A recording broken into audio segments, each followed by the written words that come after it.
Szanowni Państwo, zapraszam do zapoznania się z moimi strategiami inwestycyjnymi o nazwie ACE Active. Nowe podejście do asset management. Andrzej Stefaniak. Dane kontaktowe są podane w tle oraz w opisie filmu. Pozdrawiam. Witam serdecznie dzisiaj o poranku. Tu trwa kryzys, a tu trwa ożywienie. I co z tego? To jest temat przewodni tego wpisu. Na samym początku zachęcam do subskrybowania, dodawania komentarzy i dawania lajków, jeżeli uważacie, że te materiały niosą dla Was jakąś wartość. Zaczynamy. Tu trwa kryzys, a tu trwa ożywienie. I co z tego?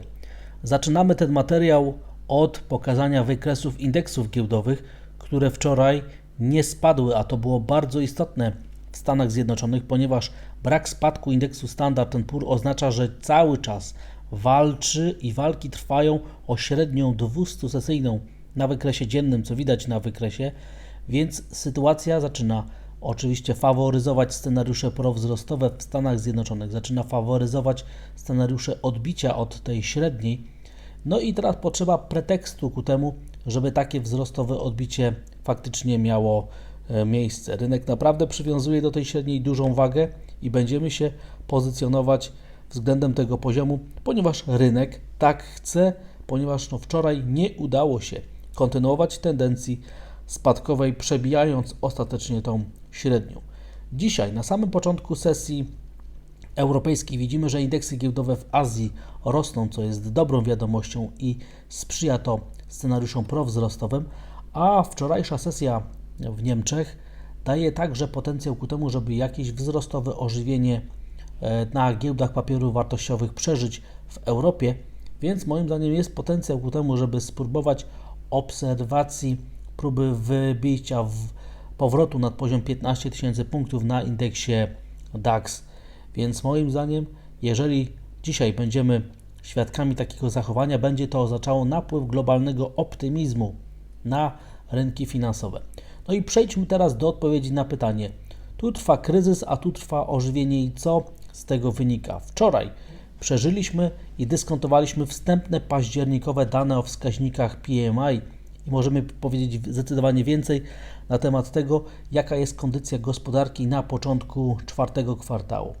Dane dla strefy euro rozczarowały, ponieważ były wyraźnie słabsze niż mediana prognoz, co widać na wykresie, taki ząbek lekkiego ożywienia, nic tutaj nam pozytywnego nie przyniósł, ale równolegle poznaliśmy wstępne październikowe dane dotyczące gospodarki dla Stanów Zjednoczonych i tutaj już zdecydowanie dane były lepsze niż zakładał konsensus rynkowy, ale przede wszystkim dane wyraźnie przekroczyły poziom 50 punktów, a to oznacza, że ożywienie amerykańskiej gospodarki trwa.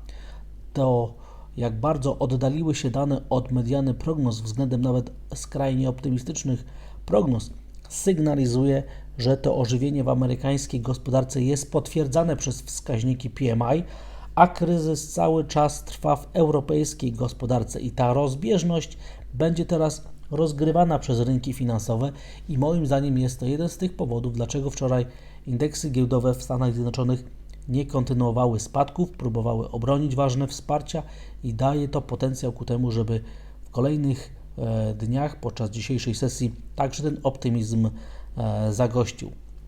To ożywienie gospodarcze widać bardzo ładnie na tym wykresie, który teraz jest w tle, ale teraz warto także obserwować, jak taki wskaźnik dotyczący globalnej koniunktury się zachowuje i na jakie rynki patrzeć.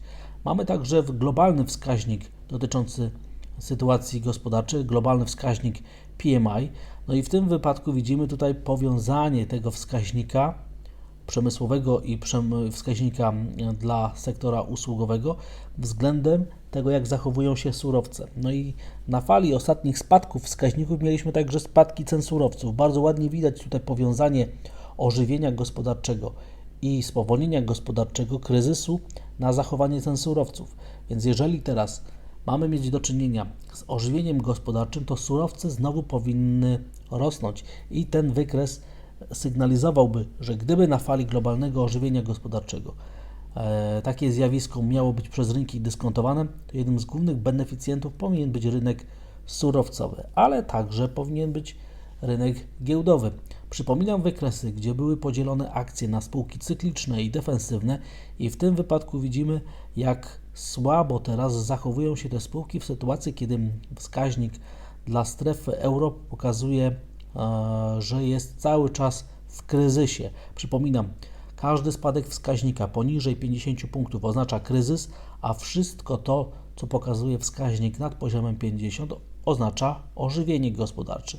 No i w tym wypadku wyglądałoby z tego wykresu, że europejskie spółki czeka względna słabość, a spółki w Stanach Zjednoczonych będzie czekało ożywienie. Na następnym wykresie widzimy, jak zachowują się wskaźniki dość bliźniacze, pokazujące wskaźnik PMI i wskaźnik ISM.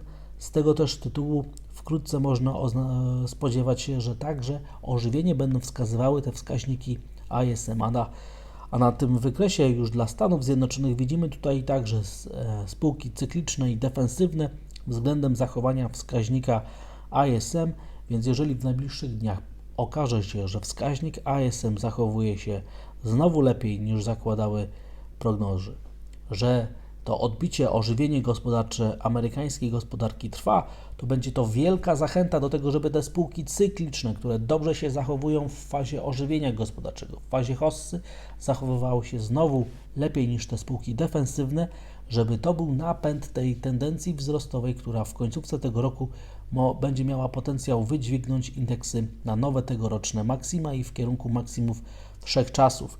Więc tu trwa kryzys, ta część tematu odnosi się do strefy euro, a ożywienie gospodarcze odnosi się do Stanów Zjednoczonych i co z tego wynika? Patrzmy bardzo intensywnie na spółki cykliczne i defensywne, ponieważ dane ze Stanów Zjednoczonych faworyzują te spółki cykliczne, czyli te, które się bardzo dobrze zachowują w fazie ożywienia, w fazie dyskontowania pozytywnych zachowań gospodarki, więc innymi słowy mówiąc, jest większa szansa na wzrosty indeksów giełdowych i moim zdaniem dane ze Stanów Zjednoczonych, które wczoraj poznaliśmy, dały nam utrzymanie wsparć na indeksie Standard & Poor's. Przypominam ten wykres, który pokazuje, jak wczoraj zachowała się giełda względem średniej 200-sesyjnej. No i dzisiaj będziemy poznawać także wskaźnik IFO dla października i ten wskaźnik także nam będzie sygnalizował, co się dzieje tej największej europejskiej gospodarce. I na fali tych wszystkich wydarzeń mamy utrzymanie się amerykańskich obligacji poniżej poziomu 4,90, czyli mamy potwierdzenie tego, co się działo we wtorek, w poniedziałek, czyli na tej fali odbicia od poziomu 5% na rentowności, czyli też rynek długu faworyzuje scenariusze optymistyczne dla giełdy papierów wartościowych, warto być tego świadomym. No i przejdźmy teraz do innych rynków. Rynek złota nie poddał się tendencji spadkowej. Tutaj cały czas obawy o eskalację konfliktu zbrojnego w Izraelu faworyzują te scenariusze prowzrostowe. Mamy także niezwykle interesujące zachowanie ceny ropy naftowej, gdzie już testujemy dolne ograniczenie tego kanału wzrostowego, formacji, która w ostatnim czasie dyskontowała to wydarzenie na Bliskim Wschodzie. Jeżeli w najbliższym czasie uda się utrzymać poniżej $84, czyli dojdzie do potwierdzenia wybicia dołem z tej formacji, będzie to sygnał bardzo silnie zachęcający do gry na wzrosty na indeksach giełdowych, ponieważ oddali to perspektywę wzrostu inflacji. W takiej sytuacji przybliży szansę na dalsze spadki rentowności amerykańskich obligacji, a w takiej kolejności także pozwoli na wzrosty indeksów giełdowych. Taka korelacja jest teraz widoczna jak na dłoni, natomiast warto także przyglądać się korelacji między zachowaniem ropy naftowej i ceny złota i w tym wypadku widzimy, że jest ona dodatnia, jest ona bardzo silna, wynosi plus 0,8, więc jeżeli ropa naftowa ma spadać, to wzrośnie także szansa na jakąś korektę spadkową na cenie złota. Tak wynika z tych korelacji międzyrynkowych. I jeżeli do tego wszystkiego, do tych optymistycznych sygnałów dojdzie także wyjście ceny miedzi nad poziom $8100, to w takiej sytuacji sygnały prowzrostowe dla giełd papierów wartościowych będą duże, a ożywienie będzie wskazywane także przez zachowanie tego surowca. Dlatego też ja spodziewam się, że wkrótce właśnie do takiej sytuacji dojdzie i będzie to paliwo ku temu, żeby wykonać ten tak zwany rajd Świętego Mikołaja, żeby zakończyć handel na akcjach w tym roku tak wysoko, jak tylko się da. No i równolegle, kiedy dyskontowaliśmy wczoraj ożywienie gospodarcze w amerykańskiej gospodarce i osłabienie gospodarcze i kryzys w strefie euro, dlatego też w naturalny sposób wczoraj doszło do spadku euro-dolara i nawet zamknięcia dnia poniżej poziomu 1,06, co zanegowało wybicie z tej formacji odwrócony RGR, ale dzisiaj znowu cena euro-dolara, kurs znowu rośnie, przekraczamy poziom 1,06, czyli wygląda na to, że walka o ten cały pas oporów wsparć 1,0600, 1,0650 cały czas trwa, więc wszystko jeszcze jest możliwe, natomiast ożywienie gospodarcze w Stanach Zjednoczonych staje się faktem, a gdyby jednak ten euro-dolar szedł w górę, to byłaby to fantastyczna wiadomość dla rynków takich jak Warszawa, ponieważ na fali ożywienia gospodarczego dyskontowanego przez giełdy, które wczoraj nie chciały spadać w Stanach Zjednoczonych, rosnący euro-dolar dałby dodatkowe paliwo ku temu, żeby giełda papierów wartościowych w Polsce zaliczyła kolejną prowzrostową sesję i tego się po prostu spodziewam, jeżeli podczas dzisiejszej sesji będziemy świadkami wzrostów euro-dolara.